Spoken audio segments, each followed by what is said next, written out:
Subscribe to the Survival Record if you value the kind of history that looks past the battlefield maps and into the lived mechanics of survival. Because, one of the lesser-known realities of the Second World War is this: many of the techniques that kept soldiers alive were never written into public manuals, never advertised in newspapers, and rarely discussed after the war. They were passed quietly from veteran to recruit, from platoon to platoon, and in some cases deliberately withheld from civilians. Not because they were glamorous, but because they revealed just how thin the margin between life and death really was.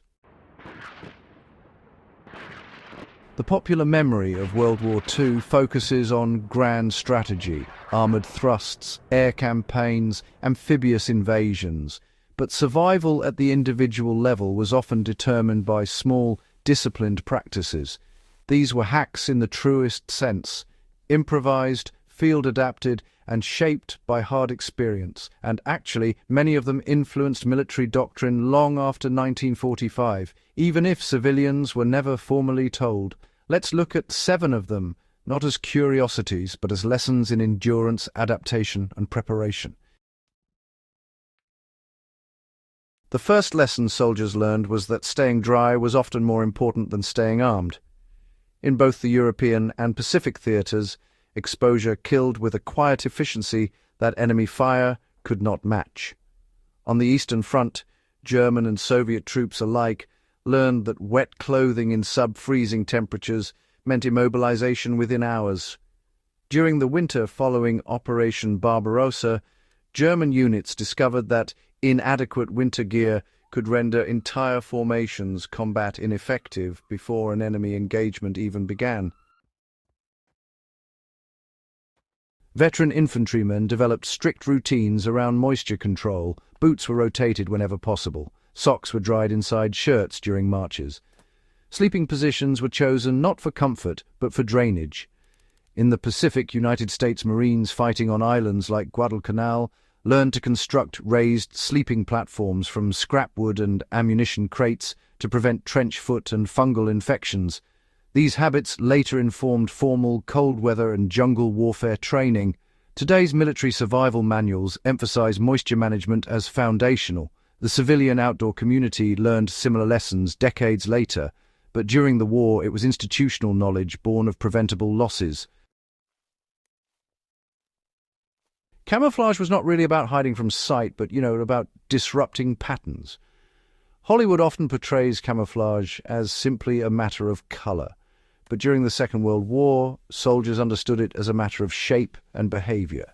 Snipers and reconnaissance units in armies such as the United States Marine Corps and the Wehrmacht learned that the human silhouette was actually more dangerous than even the brightest fabric. Helmets were covered with netting, not just to reduce shine, but to break up that smooth dome the eye instinctively recognizes. Equipment was rearranged to eliminate those telltale straight lines. And movement? Well, it happened in irregular intervals. A man walking at a steady pace across broken terrain was far easier to detect than one who paused unpredictably. In the Pacific, some Japanese units trained their soldiers to freeze entirely when aircraft passed overhead, even if they were caught mid-stride. This principle, pattern disruption over simple concealment, became foundational in post-war reconnaissance doctrine. Modern camouflage theory still focuses on shape distortion and behavioral discipline, not just coloration. Rations were stretched not by eating less, but by changing when and how soldiers ate. Official ration systems, were designed on paper, but in practice, frontline troops often modified their consumption to match the realities of combat. During the Italian campaign and after the D-Day landings in Normandy, United States infantry units learned pretty quickly that large meals before engagement increased fatigue and reduced alertness. Veterans began dividing their rations into smaller, timed portions, which helped maintain stable energy rather than, enduring those spikes and crashes. Chocolate and sugar components were reserved for the moments immediately before expected exertion. And coffee? It was rationed not socially, but tactically. German and Soviet troops on the Eastern Front sometimes pooled rations at squad level, redistributing based on immediate need rather than strict individual allotment. This kind of informal micro-logistics system really reduced collapse in extreme cold. The lesson here is not simply about food scarcity. It actually reflects an understanding that survival under stress depends on metabolic management. Modern military nutrition science, formalized many of these principles decades later. Silence was treated as a survival tool, not merely a discipline. Noise discipline is now a formal military concept, but in World War II it was refined through painful experience. Patrols operating behind enemy lines learned that metallic clinks, canteens, mess kits, loose ammunition were often what betrayed them. So, units adapted by wrapping equipment in cloth, taping loose metal, and adjusting marching intervals to prevent accidental collisions. In dense jungle fighting against the Imperial Japanese Army, American forces discovered that sound carried unpredictably in humid air. Conversations were replaced by touch signals and pre-arranged gestures. German reconnaissance patrols on the Western Front similarly trained soldiers to communicate through minimal physical cues. These practices directly influenced post-war special operations training. What began as field improvisation became codified stealth doctrine. For civilians, the deeper lesson is that survival often depends on environmental awareness. Sound, more than sight, frequently determined outcomes. Digging was, really a form of insurance against both enemy fire and the weather. While entrenchment is ancient, the Second World War transformed it into a science of personal survival. Soldiers quickly realized that shallow foxholes just weren't enough to protect against artillery fragmentation, so veterans would deepen their positions well beyond regulation depth and add overhead cover whenever possible. On the Eastern Front, Soviet troops fighting in the defense of cities like the Battle of Stalingrad reinforced their dugouts with scavenged timber and debris, aiming to withstand both relentless shelling and the biting winter wind. Meanwhile, in North Africa, British and German units dug not only for protection from fire, but also from the temperature extremes. The sand actually provided insulation during those cold desert nights. The practice of improving fighting positions during every lull in the action became, almost instinctive. This constant reinforcement culture actually influenced modern field engineering standards. It also reinforced a psychological truth. Preparation during quiet moments is what determines survival during violent ones. Equipment was modified constantly, even when regulations, officially discouraged it.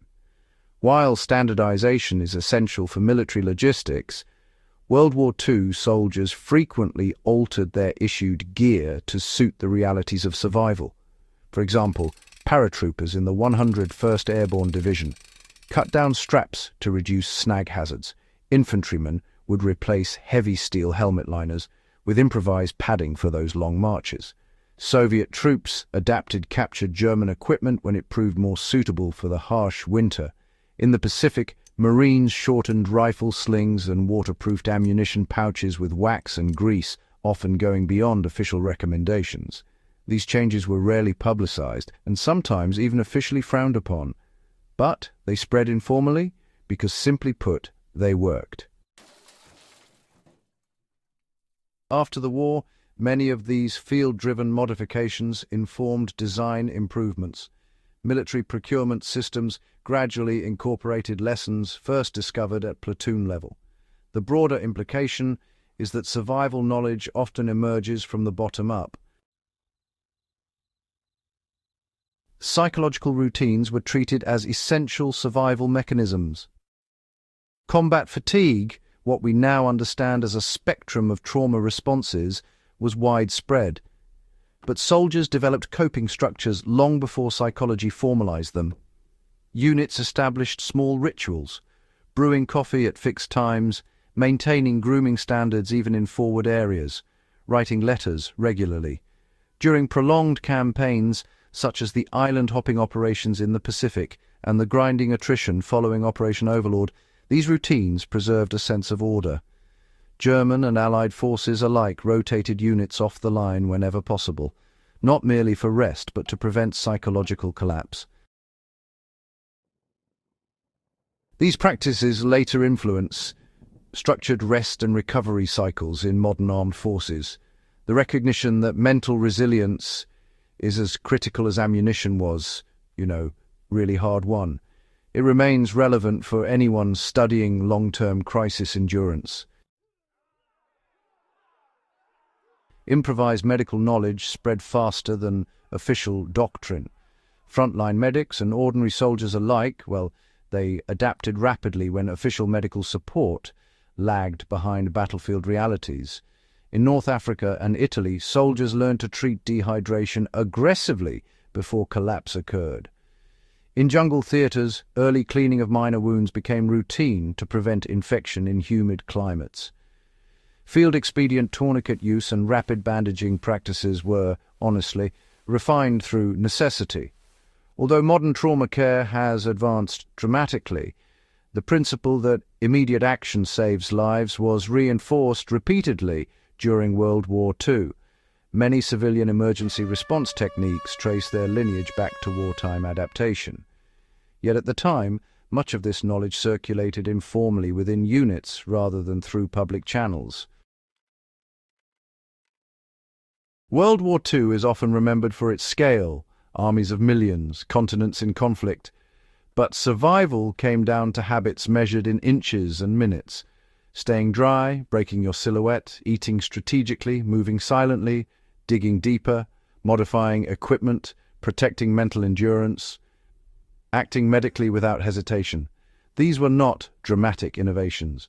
They were quiet corrections to human vulnerability under extreme conditions, and because they revealed weaknesses in planning, supply, and doctrine, they were, rarely celebrated publicly. Understanding these survival hacks matters because they remind us that large systems, governments, armies, industries, are ultimately tested at the level of individual endurance. Wars are not sustained by strategy alone. They are sustained by small, disciplined behaviors repeated under stress. If you value this kind of grounded, in-depth historical analysis, subscribe to the Survival Record and, share this video with others who want more than surface-level summaries. These stories deserve to be remembered, not for spectacle, but for the lessons they still carry.